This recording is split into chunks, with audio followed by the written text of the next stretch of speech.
Ayer recibí varios mensajes diciendo que esperaban mis comentarios con respecto a la muerte de Monson.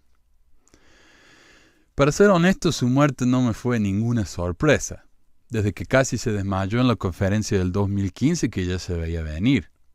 Tal vez es que ya hablé tanto de este hombre y sus políticas que volver a hacerlo sería una lista de grandes éxitos, ¿no?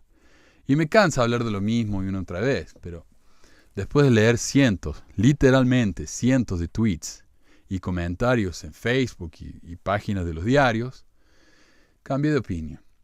La muerte de este hombre es una gran cosa, al menos en el sentido de que la muerte de cualquier persona es una gran cosa. Pero al morir alguien, uno se ve obligado a hablar de su legado, especialmente a alguien que es una figura pública, de todo lo que lo hizo quien era y todo ese tipo de cosas, ¿no? Me imagino que su familia debe estar devastada y empatizo completamente.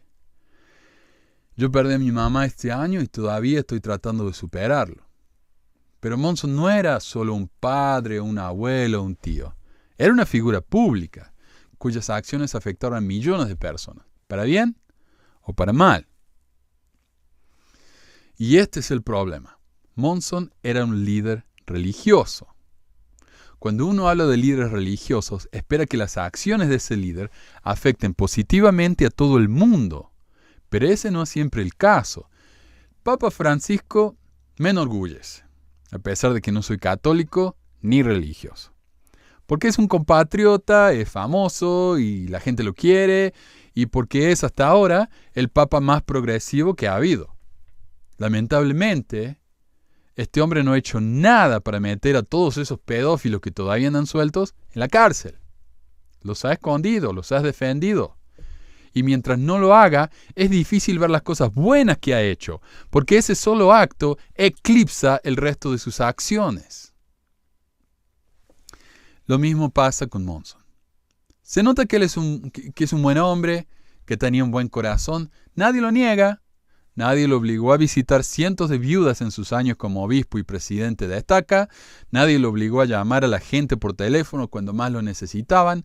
Nadie lo obligó a trabajar gratis por su iglesia por años. Y con eso me refiero a sus años de obispo y presidente de Estaca, no como apóstol y presidente.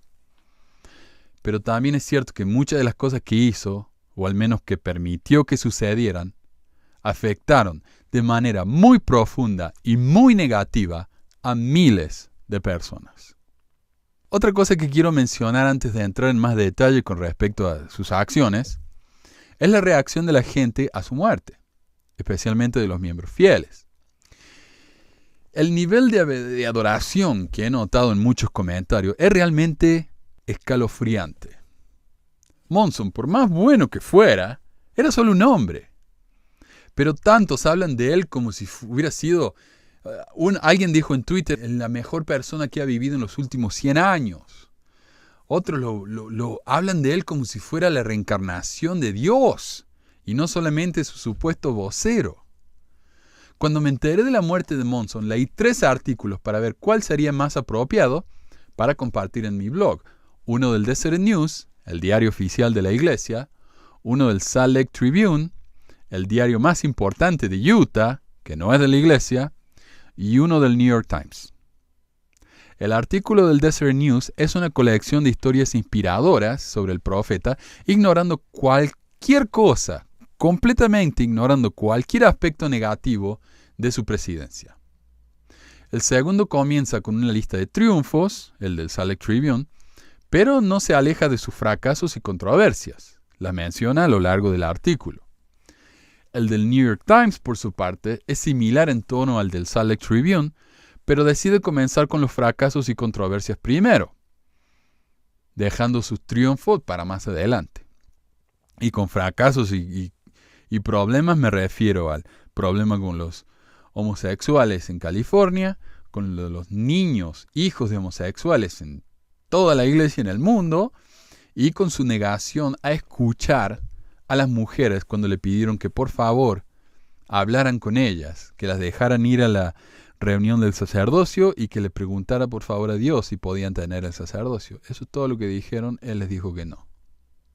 Eso No solamente eso, sino que excomulgó a muchas personas que estaban en ese grupo de Ordenen a las Mujeres. Dicen que fue cosa de los presidentes de estaca, no de él, pero vamos.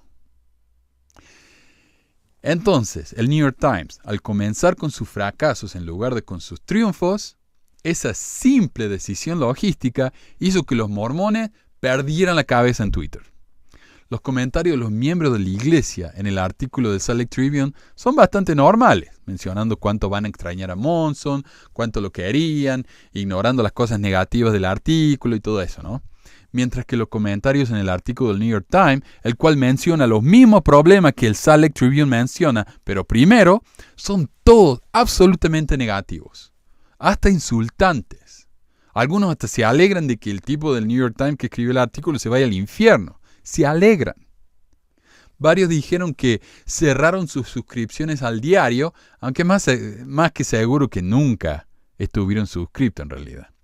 Mientras que otros lo llamaron fake news, ¿no? Noticias falsas, la frase favorita de Donald Trump para decir que algo es mentira. Otro se quejó de que el diario no lo llama presidente Monson, sino señor Monson, como si él hubiera sido no solo el presidente de la iglesia, sino del universo. Lo más interesante y revelador, aunque no sorprendente, es que los que se quejan de que el New York Times se enfoca en lo negativo y no en lo positivo, y se quejan de que el New York Times no es objetivo, no se quejan de lo contrario en el Deseret News, el cual se enfoca 100% en lo positivo e ignora lo negativo por completo. Si vamos a ser honestos, el New York Times es mucho más objetivo que el Deseret News, pero ahí es cuando la objetividad que tanto reclaman estos mormones se acaba.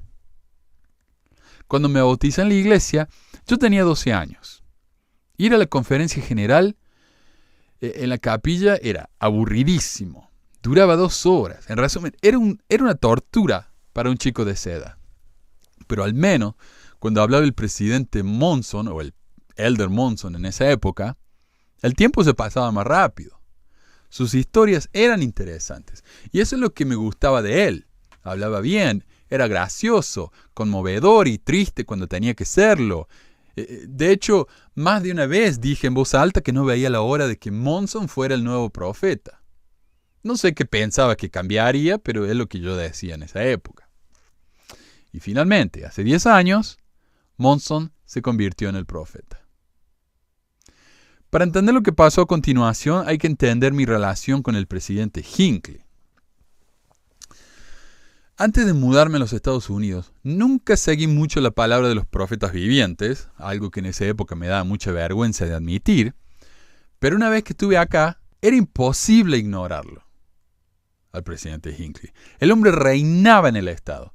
Claramente tenía más influencia que el gobernador, que el presidente mismo.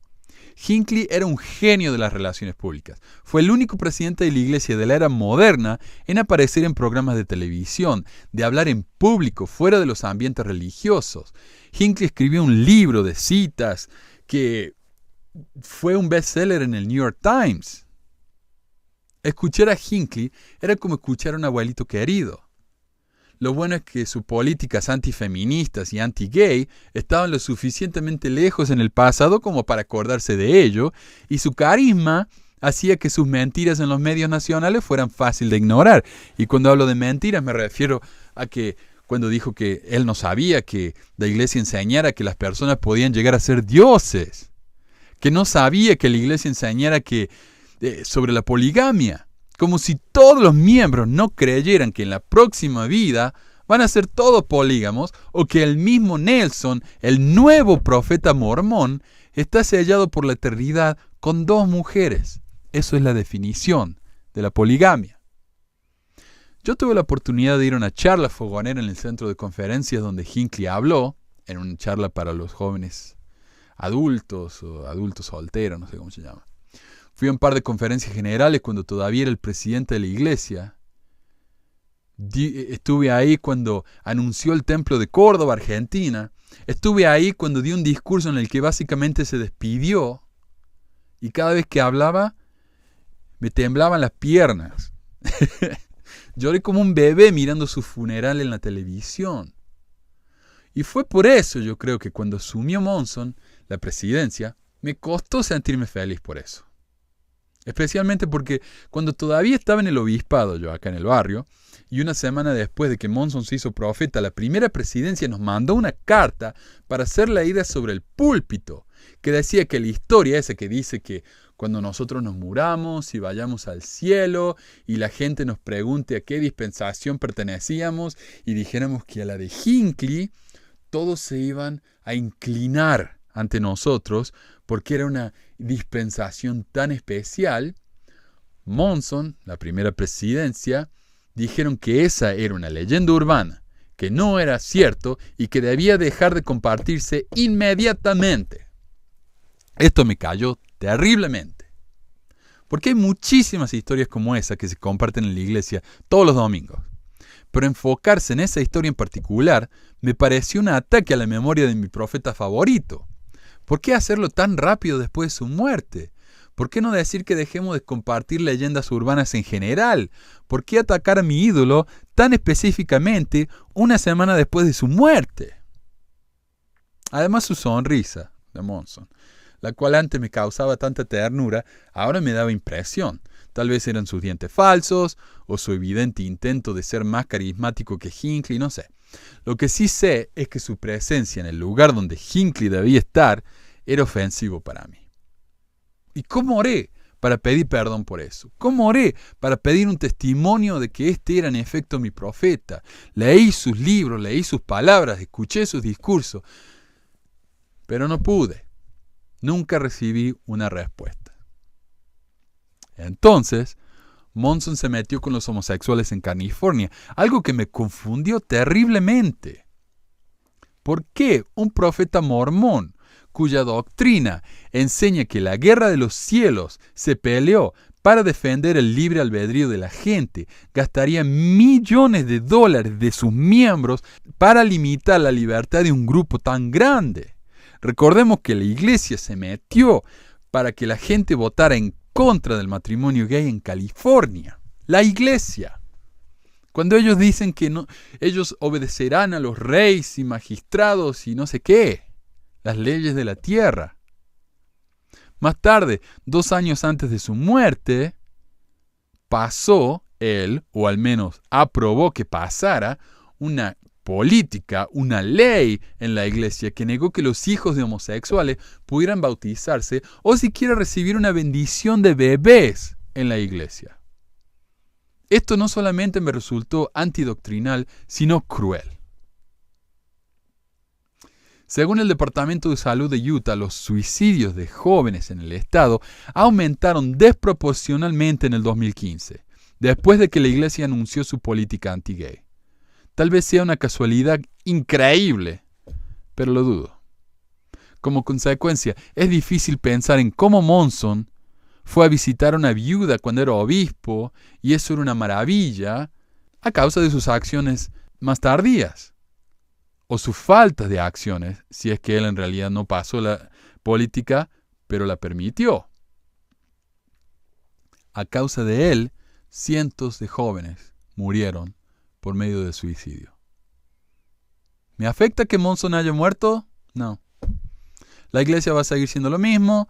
Los reportes dicen que Nelson en realidad fue el que escribió la nueva política autorizada por Monson, a pesar de que el mismo Nelson diga lo contrario, por lo que las cosas, honestamente, van a seguir exactamente igual, o peor. Va a haber otro apóstol gringo, no van a llamar un latino, no se hagan ilusiones. La muerte de Monson no me alegra, no me entristece, no me afecta. Pero si su muerte me obliga a reflexionar sobre su vida y su legado, la única conclusión a la que puedo llegar es que este hombre no fue una buena influencia, no fue el santo o la Madre Teresa mormona como algunos lo llamaron en Twitter, sino un hombre que al menos permitió cosas que hicieron que la iglesia retrocediera a la edad de piedra comparado con cómo está progresando el resto de la sociedad, en su tolerancia, en su aceptación. Y como ya dije antes, este hombre tiene sangre en sus manos. ¿No es respetuoso decir esto porque recién se murió? Lo siento, pero la verdad, los hechos no esperan por periodos de luto.